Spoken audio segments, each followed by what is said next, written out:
Imaginez, vous faites le même rêve chaque nuit jusqu'à ce qu'il devienne réalité. Vous emménagez dans une vieille maison flippante, reculez de tout, et vous vous rendez compte que vous avez réveillé une présence oubliée. Ou alors vous vivez seul, mais à chaque coupure de courant, quelqu'un essaye d'entrer chez vous. Ou encore, un simple jouet d'enfant que vous avez dans le grenier se met à agir comme s'il était vivant. Ce soir, vous l'aurez compris, c'est notre petit rituel maintenant. Je vais vous raconter 4 histoires que vous m'avez envoyées sur l'adresse leo@d-influence.com pour tous ceux qui veulent m'envoyer leurs histoires. Ça se passe ici. Mais avant que je commence à vous les raconter, souvenez-vous, ça aussi c'est notre petit rituel, une question aléatoire à laquelle vous pouvez répondre d'ailleurs tout de suite en commentaire. Je trouvais ça drôle de vous la poser, d'ailleurs je l'ai noté sur mon petit téléphone. Vous êtes avec qui pendant que vous regardez cette vidéo? Votre copain, votre copine, votre mère? C'est possible, attention. Votre ex-copine ou ex-copain? J'imagine que statistiquement, c'est fort possible qu'il y en a un d'entre vous là qui veut reconquérir la damoiselle ou le damoiseau. Dites-moi en commentaire si c'est le cas pour vous. C'est dingue, j'arrive à sentir directement à travers l'écran la goutte de sueur. Pardon d'avoir gêné tout le monde. Enfin bref, sans plus attendre, on passe à la première histoire. Bonjour, je m'appelle Brian et je voulais te raconter un rêve prémonitoire que j'ai fait il y a plus de 10 ans. Dans ce rêve, à chaque fois que je m'allongeais, je voyais une image flotter devant moi. Ses contours étaient entièrement noirs sans que je ne sache pourquoi. Et chaque nuit, je voyais toujours la même scène.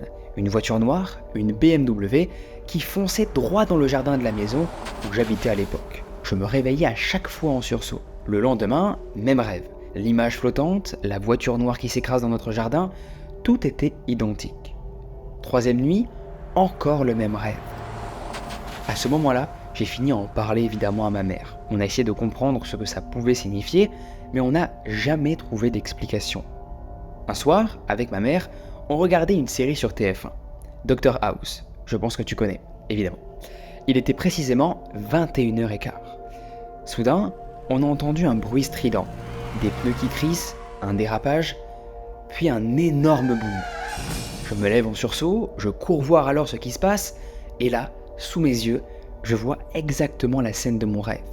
La voiture noire de notre voisin, une BMW, venait de foncer dans notre jardin. Je me suis littéralement mis à genoux, complètement sous le choc. Pendant 3 nuits, j'avais vu cette scène, et maintenant, elle se déroulait en vrai, devant moi. Je m'en souviendrai toute ma vie. Témoignage assez court, mais il ne m'en faut pas plus, personnellement, pour être effrayé des événements que tu as vécu, frérot. Waouh, Brian, choqué de ton témoignage, il est très court, mais ça m'a suffi personnellement. On espère évidemment tous que ton voisin va beaucoup mieux. Est-ce que tu as des news par rapport à lui? Est-ce qu'il est en vie? Sinon, cette vidéo prendrait une tournure hyper glauque. Bon, ici, c'est vrai que c'est quand même dur à trouver des explications rationnelles, mais j'en ai quand même sous la main. Après, évidemment, les amis, je précise, je ne suis pas expert dans le domaine du paranormal, ou même expert dans le domaine de la science ou du cerveau humain, comment tout ça fonctionne. Pas du tout, je me renseigne au fur et à mesure des vidéos que je fais. J'apprends au fur et à mesure à essayer de trouver des réponses aux témoignages que vous m'envoyez. Vous n'y voyez en aucun cas chez moi un expert dans la matière, dans le paranormal, dans le cerveau humain, dans la science. Non. Donc pour moi, là, on est sur une soit pure coïncidence, plus tu rajoutes à ça une mémoire sélective, donc ton cerveau Brian qui a retenu ce rêve, car il colle parfaitement à un événement réel que tu as dû voir déjà. Exemple, tu rentres du taf tous les jours ou des cours, et hop, tu vois évidemment ton voisin et sa BMW noire. Donc est-ce que ton cerveau n'aurait pas pris cette image-là et l'aurait mis dans tes rêves plusieurs fois d'affilée par coïncidence? Et paf, quelques jours après, malheureusement, encore une fois par coïncidence, ton voisin a été victime d'un accident près de chez toi. Et cette observation-là, est-ce qu'elle n'aurait pas été inconsciente chez toi? Est-ce que tu n'aurais pas pu observer des phénomènes un petit peu dangereux de ton voisin? Exemple, est-ce qu'il conduisait bien? Ton cerveau aurait transformé ton rêve en directement un accident? Je ne sais pas du tout honnêtement, n'hésite pas Brian à mettre plus d'informations dans les commentaires pour aussi en donner plus aux gens qui nous aideront d'ailleurs dans les commentaires à résoudre un petit peu cette énigme. Ou alors si on part dans le paranormal, est-ce que tu n'as pas vécu une prémonition? Une vision réelle du futur. C'est déjà arrivé d'ailleurs à une fille qui est venue sur la chaîne témoigner, Nina, une fille adorable, qui nous a partagé une histoire de prémonition qu'elle avait régulièrement. Elle voyait par exemple un vélo rose dans ce rêve, et hop, le jour d'après, elle le voyait dans la vraie vie, exactement le même qu'elle avait rêvé et qu'elle avait détaillé d'ailleurs à une de ses potes. Mais après, encore une fois, ça peut être aussi ça, une coïncidence. D'ailleurs, je vous mets la vidéo juste là, si vous voulez jeter un coup d'œil à son témoignage, il est bluffant. Elle a fait plein de paralysie du sommeil, une malédiction a été jetée sur sa famille, bref, une histoire de fou. Je vous mets la vidéo juste en haut si vous voulez aller voir. Enfin bref, ça aussi, en fait, ça peut être une coïncidence. Je ne sais pas, Brian, ce que tu as vécu ce jour-là.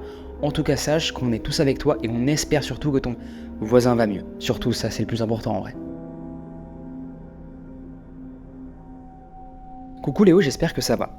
Je regarde souvent tes vidéos, je les regarde même tout en ce moment, j'adore. Tu es adorable, merci beaucoup à toi. J'aime surtout celles où tu racontes les histoires d'abonnés, bienvenue sur le format, alors j'ai décidé de t'écrire. Je l'ai vécu personnellement qu'à moitié, car j'étais jeune quand ça s'est passé. Pour mettre du contexte, on a déménagé en Bretagne quand j'avais 1 an. On était 9 plus notre mère. C'était une grande maison avec 2 salles de bain, plusieurs chambres et une cave. Dans la cave, il y avait un puits qu'on pensait inutilisable. Peut-être 2 mois après qu'on soit arrivé, ma famille a commencé à entendre des bruits extrêmement bizarres. Des gens qui criaient en plein milieu de la nuit, mais ils n'arrivaient pas à savoir d'où ça venait. Mais le bruit le plus bizarre, c'était des pleurs. Des pleurs d'une petite fille qui se faisait entendre n'importe où et n'importe quand. Le premier vrai événement qui a eu lieu avec cette petite fille, c'est quand ma sœur Hélène avait dans les 7-8 ans. Elle jouait toute seule dans sa chambre et ma famille était dans le salon. Ma mère faisait à manger et s'est dirigée vers la chambre de ma sœur, pour lui dire que le repas est prêt. Elle toque et ouvre. Et d'un coup, ma sœur la regarde et lui dit « Oh non, de ta faute, elle est partie ». Bien sûr, au début, ma famille pensait à une amie imaginaire. C'est quand même vachement courant. Ma mère, assez croyante à ce genre de choses, a quand même eu des doutes. Une fois, un soir d'été, on faisait un barbecue, et ma sœur jouait dans le jardin. Elle courait et s'amusait, et tout le long, on voyait comme une lueur qui la suivait, une lumière étrange. Un peu plus tard, peut-être 3-4 ans après, ma mère prenait un bain dans la salle de bain, collée à sa chambre. Et sur le bord du lavabo, elle voit une petite fille aux longs cheveux noirs, assez cliché. Et cette petite fille, elle était en train de pleurer. Ma mère essaie de la rassurer et lui demande si ça va, mais rien. La fille continue à pleurer. Ma mère sort de son bain pour s'approcher, mais d'un coup, la fille crie et plus rien. Elle n'était plus là. Cette petite fille a hanté notre maison pendant très longtemps, jusqu'au jour où ma mère a décidé définitivement de fermer le puits car il ne nous servait plus. Et bizarrement, tout s'est arrêté. Plus de bruit incessant dans les murs, personne n'a fait le lien avec le puits. Et quelques années après, à cause de problèmes, on a dû rouvrir. On s'en est à peine servi et tout a recommencé x 10. À ce moment-là, je devais avoir dans les 6-7 ans. Je me rappelais des lueurs blanches dans ma chambre et des gens qui parlaient dans les chambres quand il n'y avait personne. Une fois, un ami de mon frère est venu dormir à la maison. Il dormait dans le canapé dans le salon. Au beau milieu de la nuit, il entendait une fille pleurer. Pensant que c'était une de mes sœurs, il s'approche pour la rassurer. Puis d'un coup, la petite fille se met à hurler. Pris de panique, il court et part. Il a eu tellement peur que toute la semaine où il était là, il a dormi dehors dans une tente. Et c'est quand on a fermé le puits une 2e fois qu'on a enfin compris. Ma mère, intriguée, voulait quand même faire des recherches. Puis, elle a découvert que le puits était relié à une chapelle un peu plus loin dans la rue qui était dans un cimetière. Et qu'il y a à peu près 50 ans, un drame était arrivé dans notre maison. Un homme vivait avec sa fille et sa femme. Sa femme mourut d'un accident de voiture.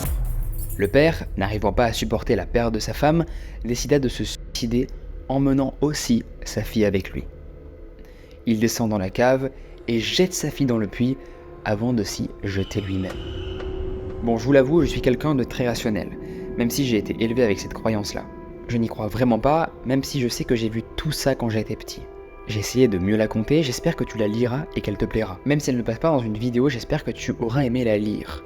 Je suis bien évidemment abonné, c'est la base. Eh bien écoute, merci beaucoup à toi. Alors tu n'as pas précisé ton prénom, j'imagine que tu ne veux pas le préciser, donc je respecte ton choix. En revanche, je vais donner ton numéro de téléphone, 0604. Bon là, c'est dur d'avoir des théories rationnelles, honnêtement. Après, est-ce que ce ne serait pas le puits qui aurait déclenché cette peur irrationnelle, inconsciente finalement? Le fait d'avoir un vieux puits, d'être dans une vieille maison, est-ce que tout ça n'aurait pas amplifié cette peur-là, amplifier ces bruits, ces événements un peu flippants? Est-ce que ton souvenir, même si je le crois complètement, ne serait pas transformé? Vous savez, le temps passe, les souvenirs se mélangent et on reconstruit des histoires plus impressionnantes que ce qui ne s'est vraiment produit? Ou alors on peut être complètement sur la théorie paranormale. L'âme de la petite fille serait piégée dans le puits, incapable de partir en paix. Ça peut être aussi une théorie. Ce que je trouve hyper flippant et trop bizarre et pratiquement inexplicable, c'est le fait que ta mère ait vu littéralement cette petite fille chez vous, dans cette salle de bain. Je ne vois pas comment on peut expliquer l'événement, quoi. À part si on peut se dire que c'est une hallucination, peut-être, mais bon, quand même bizarre parce qu'elle a entendu pleurer. Alors quoi, est-ce que la moisissure, le fait que ce soit une vieille maison, l'humidité aurait provoqué quoi? Des hallucinations collectives dans la maison? Ça me paraît un peu bizarre. Même si c'est possible scientifiquement, je trouve que même l'explication scientifique fait un petit peu gros. Bonjour Léo, j'aime beaucoup tes vidéos, que ce soit ta façon de les raconter ou l'énergie que tu mets dedans. Putain mais les gars, vous êtes vraiment adorables. Merci beaucoup Mei. Pour l'histoire, tu peux m'appeler Mei. Je ne sais pas si mon histoire va t'intéresser car elle est plutôt courte et je n'ai pas de réponse à tout ça.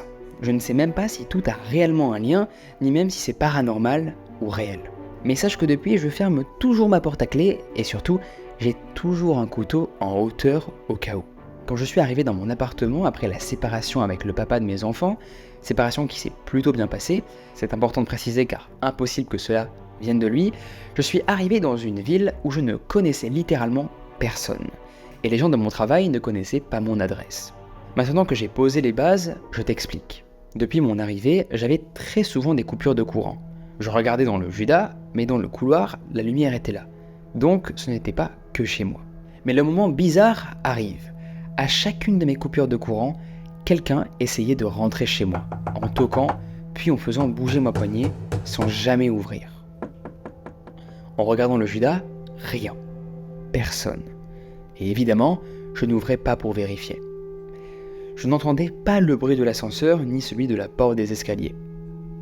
La machine de l'ascenseur, il faut savoir, est au-dessus de mon appartement. Je sais quand quelqu'un l'utilise, vu le boucan qu'elle fait. Ça a duré 3 ans. Presque une dizaine de fois par an. J'avais tendance souvent à oublier de fermer la porte à clé, mais dès que j'avais une coupure de courant, je courais pour fermer, et rebelote, encore et encore. N'ayant probablement aucun instinct de survie, je n'ai jamais eu peur, me disant que si un mec rentrait chez moi, je pourrais le sortir sans problème. Honnêtement, j'étais stupide de penser ça. Un jour, tout s'est arrêté après un événement particulier. J'étais en live TikTok et j'entendais des chats hurler à la mort. Cela n'était pas une simple bagarre de chat classique, c'était des hurlements déchirants.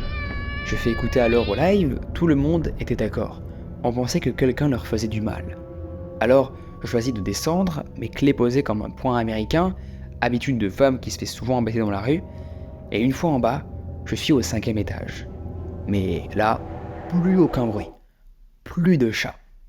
Il devait être 1h du matin, il faisait nuit, il pleuvait, mais pas un bruit. Je n'entendais même pas le son de la pluie alors que je sentais l'odeur de la pluie et surtout l'odeur du fer.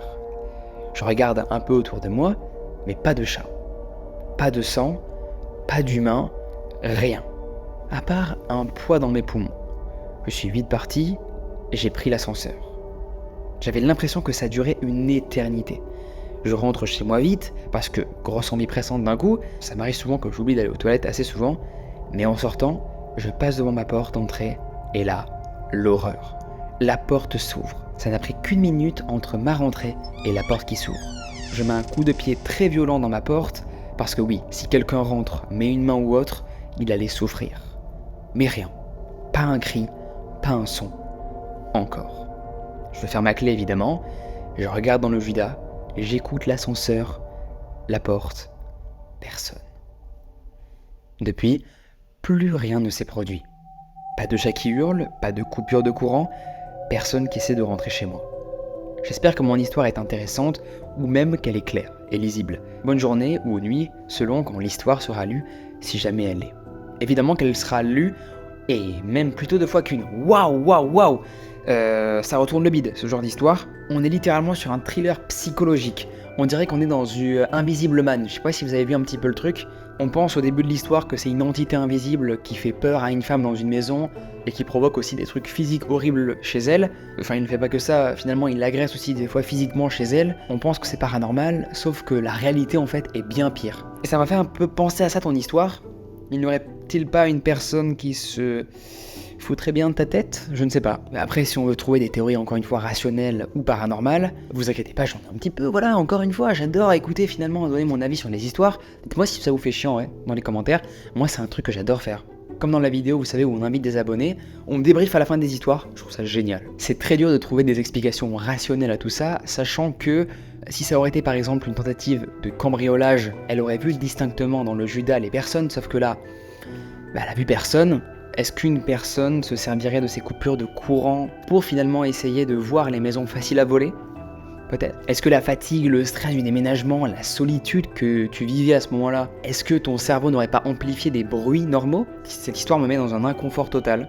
Parce que là, on peut aller que sur des théories en réalité paranormales. À part si dans les commentaires, vous avez d'autres théories, donc n'hésitez pas à me mettre Histoire 3, ma théorie. Et la suivante, est-ce qu'on est du coup sur un esprit malveillant rattaché à l'immeuble, à ton appartement en l'occurrence? On pourrait aussi penser à une perturbation électromagnétique paranormale. On dit souvent que les esprits influencent l'électricité pour se manifester, donc des coupures. Je ne sais pas, ces histoires me perdent dans cet épisode-là, c'est assez effrayant. J'ai qu'une hâte, c'est de sortir la vidéo et de vous lire directement après pour voir si vous avez des solutions, quoi. Salut, j'espère que tu vas bien. Je regarde souvent tes vidéos paranormales car j'aime écouter les histoires des gens. Eh bien écoute, moi aussi, et je pense que les gens qui regardent cette vidéo aussi, donc on est au meilleur endroit les mecs. Principalement, les histoires que j'ai vécues, j'étais souvent avec ma sœur et elles se sont déroulées dans notre maison d'enfance. Tout a commencé quand j'avais 6 et 8 ans. Le tout premier phénomène était une apparition. C'était au tout début où j'ai vécu dans cette maison. Je dormais entre ma sœur et ma maman quand tout d'un coup, je me suis réveillé en pleine nuit et j'ai aperçu une ombre noire avec un chapeau. D'après ma description, ce serait le grand-père de ma maman. De là, j'ai dormi alors avec ma couverture sur la tête jusqu'à mes 12 ans, par toute température. J'imagine en été, ça devait être horrible pour toi, bordel. Un soir d'été, un orage s'est abattu sur notre région. À cause d'une connaissance, j'avais trop peur d'avoir le feu à la maison, donc je débranchais toutes les prises de ma chambre et celles du grenier. Je demandais même à ma maman de m'accompagner par peur de revoir cette ombre entre deux éclairs. Mais heureusement, je ne l'ai plus jamais revue. La nuit qui a suivi cette soirée, ma maman m'a réveillé en furie car ma radio était au sol avec le son à fond et avec des grésillements. Moi, qui avais pourtant ma prise débranchée, je n'ai jamais su comment ça a pu se produire. Un jour, j'étais avec ma sœur, on était assis dans sa chambre et on écoutait la musique, Oppa Gangnam Style. Alors que le refrain s'enchaînait, on a entendu une voix de femme dire le refrain à la place de l'homme. Ma sœur, complètement sous le choc, a prétendu que ça aurait pu être notre beau-père. Mais il ne connaissait pourtant ni la musique et il n'avait pas la voix d'une femme. Un autre jour, nous étions dans sa chambre et en me regardant dans le miroir, je me suis rendu compte que son doudou de l'époque était redressé et me regardait. Ce doudou était un peu plus bas que ses coussins, rien ne pouvait donc le maintenir. Et sa nuque était toute décousue. Donc, impossible qu'il tienne redressé seul. Ma sœur a commencé à pleurer, en me disant qu'elle avait retrouvé souvent ce fameux doudou dans des positions étranges, alors qu'elle ne l'avait pas mis ainsi. Elle ne m'en avait jamais parlé, de peur que je la prenne pour une folle, car c'était tout bonnement ce que pensait notre maman. Un beau matin, ma sœur vient dans ma chambre, et elle me dit qu'elle a quelque chose à me montrer. Donc, je me rends dans sa chambre, elle me montre 2 traces de mains rouges au-dessus de son lit. Malheureusement, je n'ai pas réussi à retrouver la photo. La seule photo que j'ai, c'est quand j'allais travailler avec mon beau-père à 13 ans. J'avais pris 2-3 photos du camion et sur le chemin du retour, j'ai décidé de les regarder. Je me suis aperçu d'un visage dans le pare-brise. Malheureusement, ces 2-3 photos, je n'ai réussi à en retrouver qu'une seule et je suis vraiment dégoûté, car sur une des photos, on pouvait clairement distinguer des dents, alors que celles que j'ai encore, on ne les voit pas.